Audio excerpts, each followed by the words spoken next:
Shin ko kun san wace mota ce aka fara kirkira a duniya? Carl Benz, injiniya ɗan ƙasar Jamus, shine ya fara kirkirar ta. Assalamu alaikum jama'a, sunana Aisha mai Kano. Ku zo in baku labari.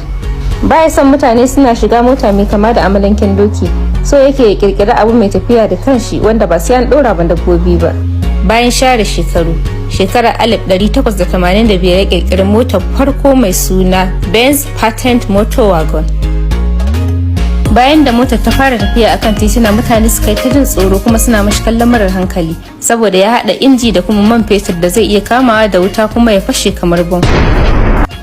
Abin da yake burge ni shine irin yadda wasu mutane suke cire tsoro wajen gwada sabon abu. Wata rana yana bacci, matar shi ta ɗauki motar tare da yaransu guda biyu ta tafi ƙauyensu domin ganin gida. Wannan tafiyar ta janyo hankalin mutane saboda ganin babu abin da ya same su kuma babu abin da ya samu motar. Mutane suka yi ta biyan kuɗi domin ya kera musu mota. Shin wani abu ne ka taɓa ƙirƙira a rayuwarka? Ku rubuta mu a comment. Shin ko kun san wani mutane ne suka fara yin awara a duniya? Assalamu alaikum jama'a, sunana Aisha mai Kano. Ku zo in baku labari.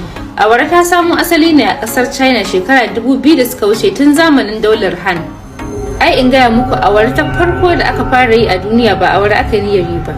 Ɗaya daga cikin jikokin sarki ne yake so ya sha kunun waken suya ko kuma in ce madarar waken suya. Sai saka a je a haɗa mashi wannan kunu. Mutumin da ya je haɗa wannan kunun sai ya amfani da ruwan tsami ko kuma in ce ruwan gishiri wajen dafa kunu. Yana zuwa ya iske kunu ya dunkule ya zama awara. Tun daga wannan lokacin awara ta zama ɗaya daga cikin abinciccika a duniya wanda yanzu ko ina ana yin ta kuma ana cin ta. Mutane suna sarrafa ta hanya daban-daban, wasu su ta a dafa, wasu su soya ta, wasu ma har busar da ita suke yi. Ya danganta da yadda mutum yake so. A nan China akwai samfuran awara iri-iri.